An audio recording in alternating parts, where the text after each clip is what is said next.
kita ini kan dari mahasiswa dari Universitas Pakuan, dan kita tertarik buat nge-interview kami itu tentang usaha toko kuenya ya. Iya, betul. Nah, jadi yang bakal kita tanyain sih seputar usaha dan tentang kayak perkembangan usaha khususnya tuh di tengah pandemi ini sih. Oke. Jadi karena ini nanti hasil videonya, hasil record Zoom ini bakal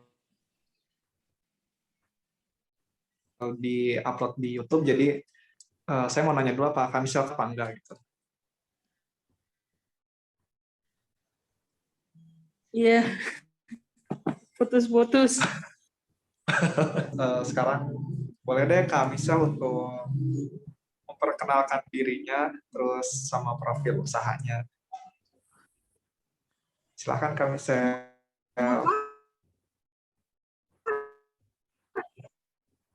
Usahanya. Oke. Halo, nama saya Michelle Marcelin Susanto. Aku punya usaha namanya Deux Bakehouse. Itu aku jalanin berdua sama kakak aku, tapi kakak aku bagian promosi-promosinya aja. Kalau aku untuk baking sama admin juga.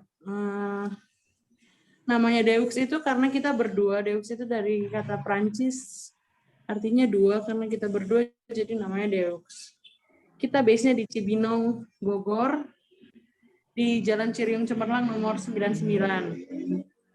Bisnisnya sebenarnya udah lama, udah dari 2009. Aku baru lanjutin lagi di 2020. Kita stop 1 tahun. Berarti kita dari 2018 maksudnya. Terus stop. Terus 2020 baru ada lagi. Tadinya kita jualan dessert box, cuman sekarang udah ganti ke kue-kue ulang tahun gitu sih, lebih ke Korean lunchbox cake gitu aja. Kenapa sih milih untuk jadi jualan kue dibanding usaha yang lain? Sebelumnya karena aku kuliahnya juga jurusannya bikin kue di NHI Bandung, jadi memang passionnya ke bikin kue. Berarti kan ini bikin usahanya kan dari 2018 ya. Terus stop di 2019 ke 2020. 2020 baru jalan lagi gitu kan ya. Iya. Nah, kalau misalnya pengen tahu sih, kan sekarang kan masih jalan pandemi gitu ya. Kalau ada nggak sih kayak perbedaan itu kayak dari segi apa ya, kayak mungkin promosi, penjualan ataupun keuntungan gitu dari yang sebelum pandemi sama yang sekarang baru Kalau dari sebelum menurut aku pandemi. ramean sekarang karena kita jualnya juga disesuaikan dengan harga-harganya, disesuaikan dengan yang sekarang. Misalnya kan banyak orang yang dipecat atau di mana, tapi kan masih mau ngerayain ulang tahun sama teman-temannya atau yang belum kerja. Jadi kita bikin kue yang kecil-kecil seharga 35.000 awalnya. Cuman sekarang naik jadi 40 karena memang bahan naik. Jadi kita bikinnya yang affordable. Kalau dulu kita jualnya yang premium itu malah kurang lakuan yang sekarang. Jadi menurut aku karena adanya pandemi ini kita harus pintar-pintar cari cara biar tetap jalan usahanya, yaitu disesuaikan dengan kebutuhan masyarakat. Mereka maunya murah tapi tetap bisa ngerayain, tetap bagus kan, kita harus bisa bikin kayak gitu. Jadi kalau menurut aku pandemi ini sih ya lebih laku sih daripada awal-awal dulu. Sama online sangat ngebantu sih, misalnya jual di Shopee atau di Tokopedia, karena kan jarang ya orang yang bisa langsung ke sini. Kita memanfaatkan apa yang ada, misalnya pakai GoSend atau apa gitu. Jadi dulu awal-awal kita nggak terima di Shopee segala, sekarang kita terima. Oke. Teman-teman ada yang mau nanya? Kak Michelle?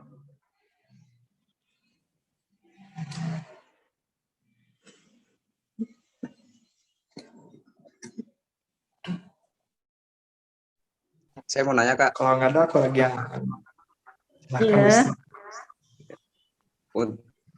Kan berarti Kakak untuk penjualan lebih ke arah online ya? Iya, kita terimanya online aja, nggak terima orang datang langsung beli karena kue yang kita bikin kan custom, jadi aku nggak ada yang sedia kuenya gitu, jadi harus pemesanannya via online. Gitu. Iya. Jadi memang khusus online.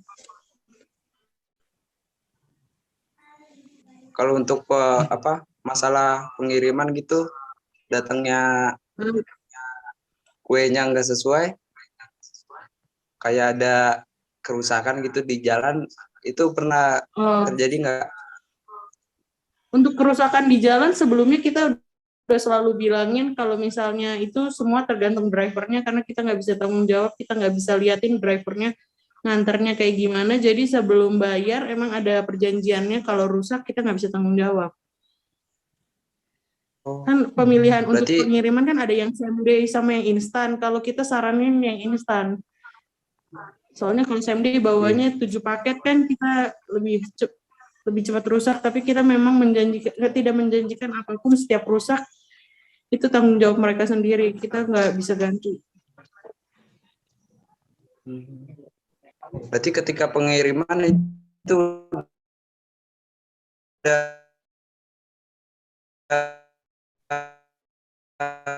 masuk tanggung.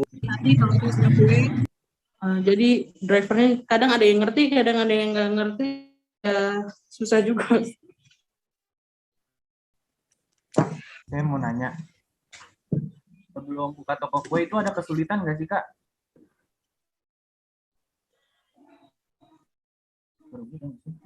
Kesulitan dalam hal apa misalnya? Dalam buka toko kuenya gitu, misal kayak modal atau apa gitu?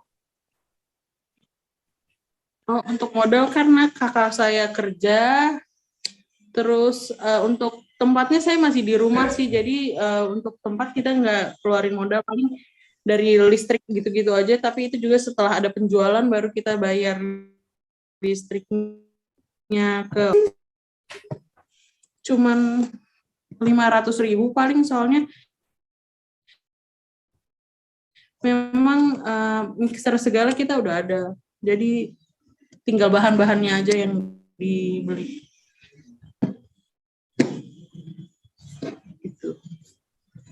Saat pandemi sekarang ini, apakah ada pengaruh dari keuntungan yang kakak dapatkan?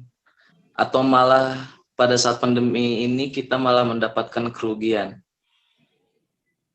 Untuk rugi dan untung sih menurut aku ya, selama pandemi, karena kan aku sempat berhenti ya setahun, jadi memang baru mulai lagi tuh pas pandemi, jadi nggak bisa diituin sih. Dulu karena kita jualan yang nggak di Shopee, nggak di Tokopedia, jadi lebih sepi. Untuk sekarang karena kita udah buka di Tokopedia, di Shopee, jadi lebih ramean sekarang sih, malah untungan sekarang sih. Sama dulu kita produknya beda, dulu kita dessert box itu lebih premium gitu bahannya, jadi lebih mahal harganya. Kalau sekarang lebih terjangkau, makanya lebih laku. Jadi untuk untung atau enggak, untungan pas pandemi. Oh, baik Kak, untuk selanjutnya, kakak ini membuat produknya itu sendiri atau ada karyawan lain, Kak? Untuk karyawan nggak ada ya, cuman kakak aku kan kerja, jadi aku dibantuinnya sekarang sama papa aku untuk bantuin ngehias kuenya. Jadi kita berdua aja, belum ada karyawan. Gitu sih. Kak, aku mau nanya dong. Iya boleh. Kan sekarang tuh kan banyak ya kayak toko kue tuh di mana-mana gitu. Ada gak sih Kak yang mempengaruhi toko kue Kakak gitu? Kalau menurut aku untuk saingan akan selalu ada ya, cuman sekarang lagi banyak yang bikin harganya tuh jatuh banget di pasaran. Misalnya ada yang jual harga 15.000, ada yang jual 16.000. Nah, kita yang nggak bisa bersaing tuh sama yang harganya kayak gitu. Kalau untuk saingan produk sih, menurut aku bakalan selalu ada ya.